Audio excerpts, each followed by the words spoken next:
Up in that area? Okay. I pass every day. There is like 6 lanes to go across on this bike trail right there. Now they have and I was watching, and it said that you could go. And I went through. The person on the far right lane thought they could go right on red. They were coming along, and they missed me by, I'd say, oh my goodness, it was like that. They went, whoa! They went right by. Man, I slammed my brakes. I about fell over. I was thinking to myself, I said, wow. Timing. It may look right. It may seem right. If we're going to live well, we got to have the right timing.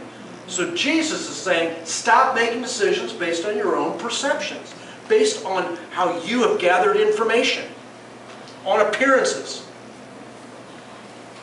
There's the passage in the Bible that is very clear about that when David was anointed as king. Samuel announced that he was going to come to Jesse's home and anoint the next king of Israel, because God told Samuel it was going to be from Jesse's house. Jesse had 7 sons. 6 of the sons were there waiting for Samuel the king. David was in the back 40 taking care of the sheep. Wasn't even invited to the party. How would you like to be not invited to the party? That your mom and dad didn't invite you to the party when the prophet comes to town. The prophet's never been there before. He's out mowing the lawn, so to speak. But he wasn't. And Samuel went and said, surely this man must be the king of Israel. Then God told him it wasn't him, it wasn't him, it wasn't him, it wasn't him. And he went out, he was going to anoint everyone. And then finally God said it wasn't any of them to Samuel. And Samuel's kind of dumbfounded and said to Jesse, do you have any other sons? Because none of these are it. And then in the middle of that, God told Samuel, I look at the heart of people. Man looks on the outward appearance. But I look at people's hearts. I use a different criteria of making decisions. For the person that is going to follow Christ, is going to make a break with the world, that means that we have to think differently. So how do you stop making decisions based on what you think is right and wrong? What you naturally think is right and wrong. How do we do that? Let's talk about that a little bit. Read the Word. Hear the Lord. Okay,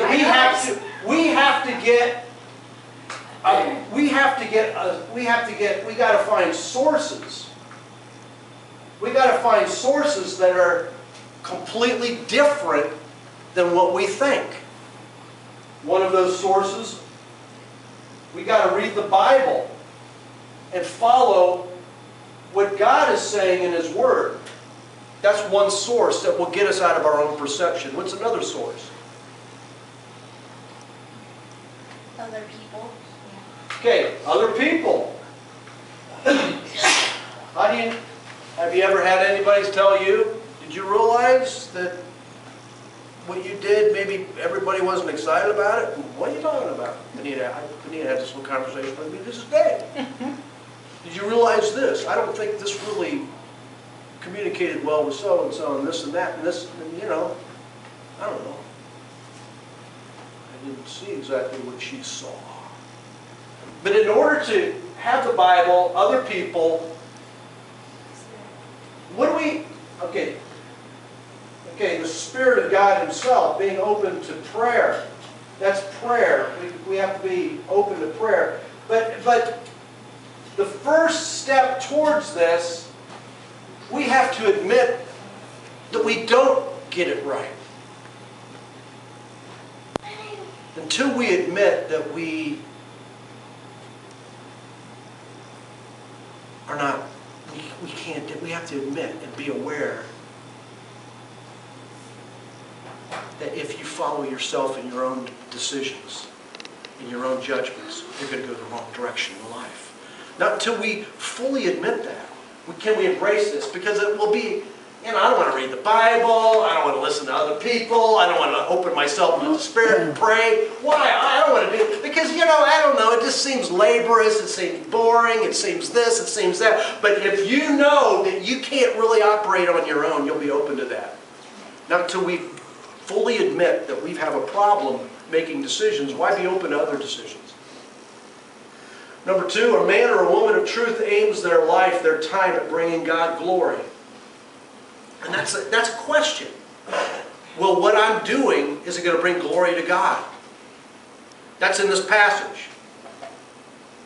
Jesus said that the man of truth is the one that brings glory to God. It's not, is this going to be better for me? Is this going to, will other people like me if I do this? It's not, is this going to put more money in my pocket or less money in my pocket? Even if it's a little bit. Will bring glory to God. I used to have this thinking, it's just a simple little illustration for this. I used to think, well, when I go out to eat, I want the best deal to eat so I can have a little more food. And that doesn't bring glory to God. All it does is put pounds in my body. Because normally the food that's the less, that you have more food and less is not real food. It's actually not good food for you. Because you have to actually pay for good food. Real food, God-made food. And in the end, this is going to cost me more. But it will glorify God better if I take care of myself. There's not a question. But you see, I have to come to that revelation. And I think we all understand that. If we look up any book and read it, we can say, yes, I understand that. I agree with that mentally, but do we practice that? That's a whole different story. We have to give ourselves over to that. This is going to bring glory to God. It's not about what I want and bringing glory to Him. If we're going to make good decisions with our time and with our life, it means getting out of ourselves and bringing glory to God. And thirdly, from your heart, commit yourself daily to do God's will. It says, if anyone chooses to do God's will, you're going to know whether His teaching is from God or not. Daily choose to do God's will. How do you, and I was looking at that. What do you mean daily choose to do it? Man, that's kind of huge. How about if you pick an area? To me, this is the better thing. I want you to think about it right now. I want you to narrow it down to one area where you will choose to do God's will.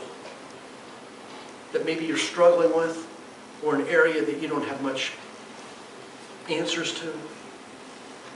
Maybe it's a relationship. Maybe it's your spouse. Maybe it's your kids. Maybe it's this job that you're maybe looking for. Maybe it's your attitude. I'm going to choose to do God's will with my spouse. So I want to bring God glory. I'm not going to do it my way. I'm going to choose to do God's will. So what does God really want me to do? How does God really want me to treat my spouse? How does God really want me to treat my children? How does God really want me to conduct myself at work? How does God really want me to deal with this other person? Maybe it's another relationship. Narrow it down. From your heart, commit yourself daily to do God's will in one area. Does everybody have an area? If you don't make a decision here and say, I'm going to do this in an area, that means you walked in to this place, heard this message, and walked out and you're no different. That's right. I hope you've been praying for me. I pray for me. I need prayer. It used to be when kids were little, you read them a story. Well, first you have their bath. You read them a story. You get them, well, you have their bath, and then you get them in their bed clothes. Now, I'm reorienting myself here. Okay. It's been a while. A little bit. Okay, give them a bath. Get them in their bed clothes. Read them a story. Then I want another one. I want another. Okay. But you do it early enough so they can have another one. You always want that kind of milk. You don't want to hear it too much. Ah, read it again. Read it again. Oh my goodness, help me, Jesus. Okay.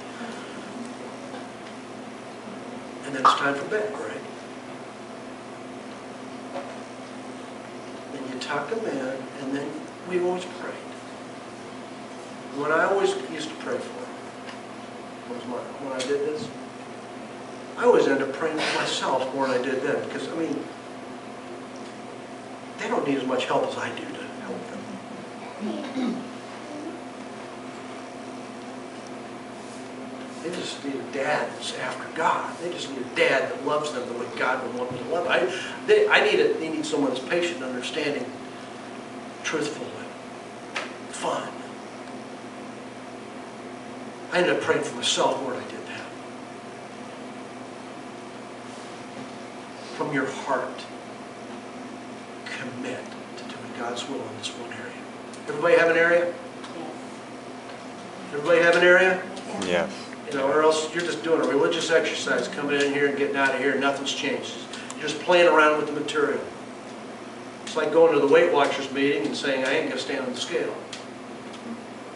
Well, come on.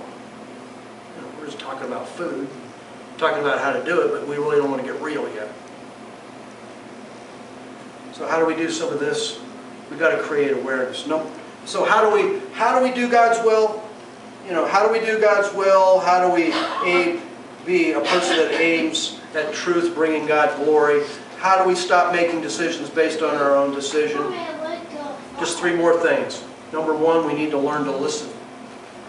We need to learn to listen to God, and I will say after that, more. We need to learn to listen. How do you know when your kids are hearing you? Come on now. How do you know? When they do what you've asked them to do.